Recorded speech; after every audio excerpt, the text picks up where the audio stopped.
Salut à toutes et à tous, bienvenue dans Bruxelles Bouge, l'émission qui vous donne envie de sortir de chez vous sans quitter votre canapé. Cette semaine, on vous plonge au cœur de la 10e édition anniversaire du Photo Brussels Festival, avec plus de 50 lieux un petit peu partout à Bruxelles qui vous proposent des tas d'expositions. Et nous, on fait un arrêt au hangar Photo Art Center, place du Châtelain, pour découvrir deux nouvelles expositions, The House et Family Stories. Et une des deux sent bon la nostalgie des années 50 et c'est ultra réconfortant. Ensuite, comme d'habitude, on termine avec les bons plans repérés sur les réseaux sociaux et l'agenda express de la semaine.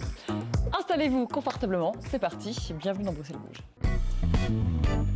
Et voilà, c'est parti, direction le hangar, place du Châtelain pour une petite dose de nostalgie réconfortante. On va se plonger dans des photos de famille et dans une ambiance vintage, mais pas seulement. Bref, je vous emmène découvrir les 3 expos qui viennent de démarrer ici pour inaugurer la 10e édition du Photo Brussels Festival.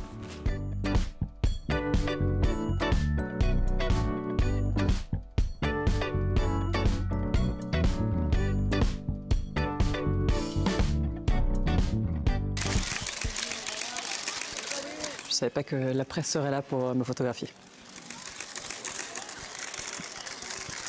C'est gênant. On vous a concocté une édition qui est un hymne à la joie, en tout cas ici au hangar. On célèbre la photographie, on célèbre les photographes que nous sommes tous. Et c'est vrai que notre rapport à la photographie, ça commence par les photographies d'enfance, toutes les photographies prises par nos parents, au moment des anniversaires justement, avec les bougies sur le gâteau. La mise en scène immersive, moi j'adore tout de suite. Et moi qui suis une personne fondamentalement nostalgique, même si j'ai pas grandi dans les années 50, tout de suite ça me parle en fait. Ça me touche. Au rez-de-chaussée, il y a une immense installation de Lee Schulman qui remet en scène des diapositives des années 50-60. Donc c'est vraiment une plongée dans la vie familiale, dans l'intime. Et ce sont des photographies complètement anonymes, puisque c'est un collectionneur, Lee Schulman, un collectionneur d'Ektachrome. Ces petites diapositives qui faisaient l'objet de nos soirées diapos quand on était jeune, enfin je parle pour moi, mais qu'on voit parfois dans les films ou qu'on voit chez ses grands-parents. Et donc c'est un collectionneur, il a des centaines de milliers de diapositives et il nous propose ici au hangar une maison. Et dans cette maison, la cuisine, le salon, la salle à manger, la chambre, on revoit des images qui auraient été prises dans cet intérieur des années 50.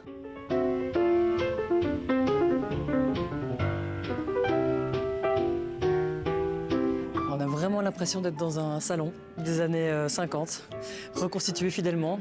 Et en fait, on n'attend plus que la famille pour regarder des diapos tous ensemble sur le fauteuil, avec un plateau repas.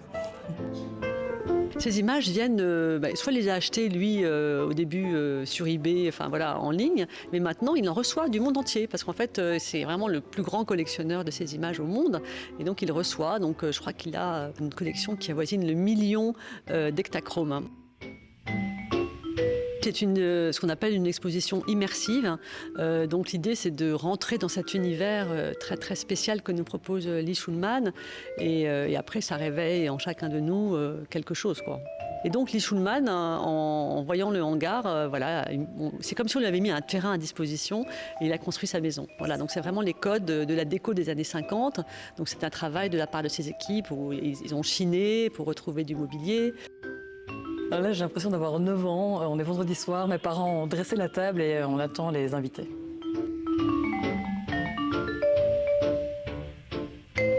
Alors, ce que j'aime bien ici, c'est que j'ai l'impression que la thématique de cette pièce, ou de la chambre, c'est la sieste. Ça me parle.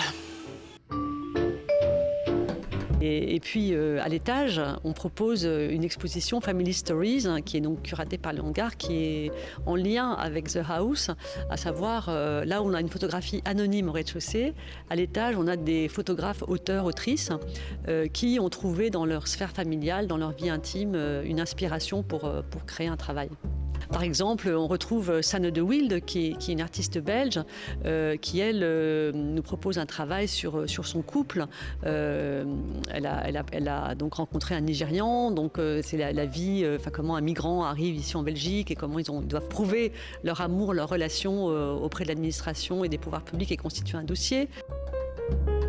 Nous avons Danilo Zoccatelli qui, lui, déguise son père en drag queen. Et à travers cette performance entre père et fils, et finalement, il renoue avec ce père qui est un agriculteur fermier très machiste. Donc, il y a pas mal d'humour aussi et de résilience dans ces projets.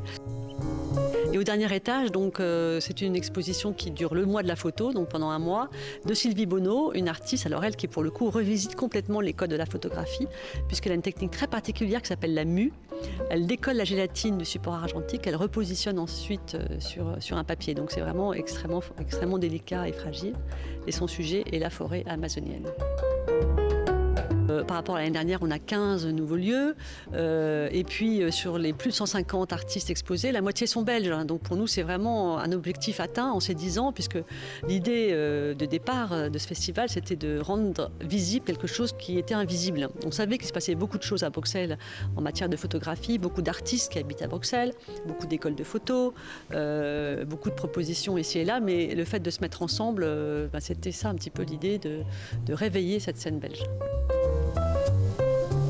Et voilà, le Photo Brussels Festival, ça dure jusqu'au 22 février dans plus de 50 lieux à Bruxelles. Et les 2 expositions du hangar sont à découvrir en ce moment. Et ça, c'est jusqu'au 17 mai.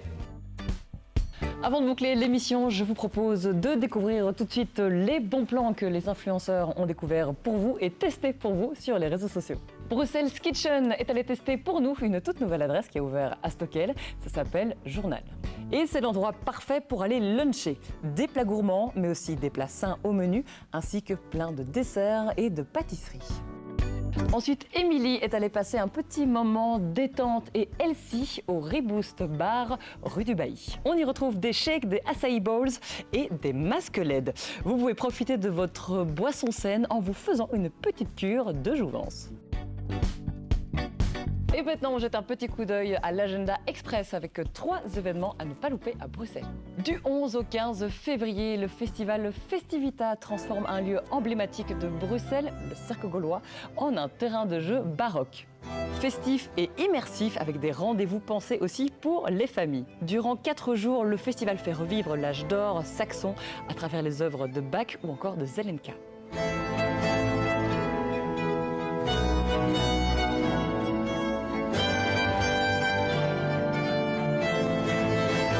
Ensuite, du 4 au 12 février, la Tricoterie accueille Mère Patrie, un cabaret politique déjanté. Seul en scène, Frédéric Lecomte mêle humour, chansons, burlesque et paillettes pour parler sans détour de politique, de patriarcat, de fascisme ou encore de capitalisme. Un spectacle libre et mordant qui fait rire et réfléchir. Mais si elle fait ça, elle, pourquoi est-ce que moi je pourrais pas le faire moi ? Moi, je vais me donner la permission de jouer, de chanter, de danser. J'ai un peu peur de le faire. Et enfin, du 11 au 15 février, place au Flaget Piano Days qui mettent à l'honneur le piano sous toutes ses formes. Pendant 5 jours, concerts, conférences et expositions se succèdent entre récitals classiques et découverte de nouveaux talents.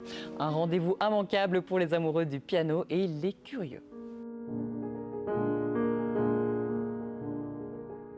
Et voilà, Bruxelles Bouge, c'est terminé pour aujourd'hui. merci de nous avoir suivis. Je vous retrouve mercredi pour Jump Cut et la semaine prochaine pour un nouveau Bruxelles Bouge. Salut à tous, ciao ciao.